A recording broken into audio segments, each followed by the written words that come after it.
pertama lah, apa sebenarnya yang nak bawa kepada NUJ? Sebenarnya NUJ ni, dia dah hampir 50 tahun. Okay. Pada 2012 dia akan menyambut ulang tahun dia ke 50 tahun. Okay. So, dalam tempoh sebelum 2010 ni, pemilihan baru ni, so NUJ banyak tumpukan kepada piuk nasi saya kita. Piuk nasi kita. Kita lebih kepada perjanjian bersama, duit.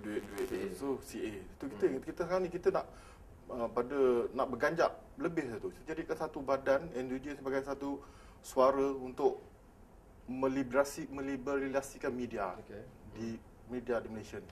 So kita sebagai satu suara yang ke depan untuk melibatkan media agar media Malaysia ni bebas. Kalau kita lihat negara lain pun, kita jangan tengok pada negara yang dekat lah, contoh dia Singapura ke apa, sebab itu memang terlampau kecil. Tapi kalau kita lihat kepada Indonesia sekarang ni, betapa liberasi media dia terlampau luas, sampaikan siapa-siapa boleh terbitkan khabar. Siapa-siapa boleh menyiarkan apa-apa berita yang mereka nak. Yang itu yang kita nak tu, tapi dia masih ada tanggungjawab juga. Dia ada masih tanggungjawab. Yang itu kita nak buat NUJ. Kita nak NUJ ni push pada satu kebebasan media, liberasi media. So jadi semua media-media ni tak terkongkong dalam undang-undang yang ketat ke apa, tak perlu itu semua. Jadi kita cuba menggerakkan tu. Sebab mungkin sebelum ni mungkin orang melihat Center of Independent Journalists, kemudian CIJ atau beberapa yang memperjuangkan tu. Tapi masalahnya dia orang tak ada ahli sangat di kalangan wartawan. So sekarang NUJ ni memang pure, memang asli adalah wartawan-wartawan. Sebab kita ada 1,375 ahli dan kita bukan setakat wartawan Putusan Malaysia, kita ada NST, The Star, Sinchu, Nanyang. So that means kita pelbagai mana. Sebab kita buat satu suara yang menyeluruh lah. Katakan kita bangsa Malaysia lah ni. Itu yang kita nak bawa. Kita nak jadi NUJ ni satu suara untuk meliberasikan media dan menjadikan media ni bebas dari sekongkongan undang-undang yang tak patut diadakan. Sebab negara lain pun dah tak ada undang-undang ni, kita je yang ada. Setakat ni terabai masa selama beberapa puluh tahun perempuan NUJ ni, bagaimana you menilai peranan NUJ dalam liberalisasi media? Sebenarnya NUJ ni pada peringkat awal dia memang satu pertubuhan yang vokal.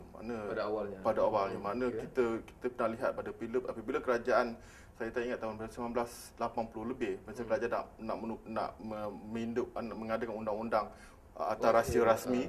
So NUJ merupakan orang yang paling ke depan sekali.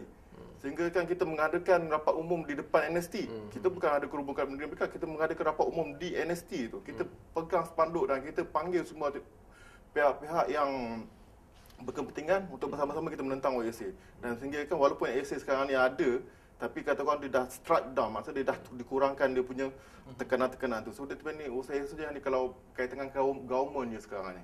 So kalau ada atarasi pasal government, so itu tak ada urusan. Itu saja. Sekarang benda-benda lain yang dulu saya tak ingat apa, tapi dulu banyak sampai 12 perkara dalam OSA tu yang tu. Tapi itu dah cakap, kalau kita NUJ menggerakkan ke arah itu, saya rasa kita boleh dapat. Sama je dengan banyak lagi akta percetakan kononnya misalnya. Saya melihatkan apa perlunya akta percetakan. Okey. Kita Kementerian Dalam Negeri dah bagi lesen untuk kita terbitkan akhbar.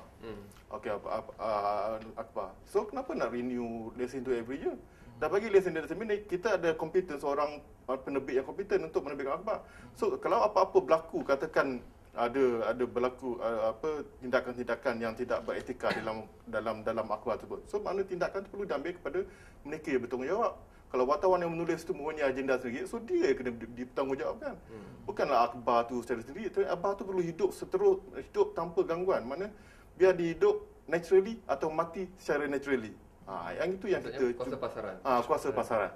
So kita lihat banyak yang di negara-negara lain, akhbar tu hidup berdasarkan harga pasaran. Kalau kata dia boleh dapat sokongan daripada pembaca, dia akan hidup selama-lama ada. Tapi itulah. Tapi bila dia tak ada itu, dia tak boleh hidup. So that's mean biar pembaca yang menentukannya. Janganlah kerajaan memberi jangka hayat kepada surat khabar tu. Yang itu kita tak nak tu. Bila dia cakap jangka hayat tu, kalau dia boleh ada setahun je. Tahun depan tak pasti lagi kita boleh terbit lagi. Tapi kita dah letakkan infrastruktur besar, kita dah ada kilang percetakan, kita dah ada wartawan, kita dah ada jurugambar. Semua dah bertugas secara secara apa? Secara tetap, secara sepenuh masa. Jadi kalau katakan jangka hayat setahun je, saya rasa tak ramai yang nak bekerja, tak rasa secure, tak rasa selamat, kan? Itu jadi masalah tu. Sebab tu bila cawangan-cawangan NUJ di apa yang 8 buah syarikat ni merasakan bahawa kita perlukan seorang yang apa boleh membawa NUJ ni kembali kepada perjuangan asal ni. So, saya cakap sebelum saya nak jelaskan sebelum saya nak bertanding jadi presiden, saya telah pertama kali ditemu ramah oleh Exco NST.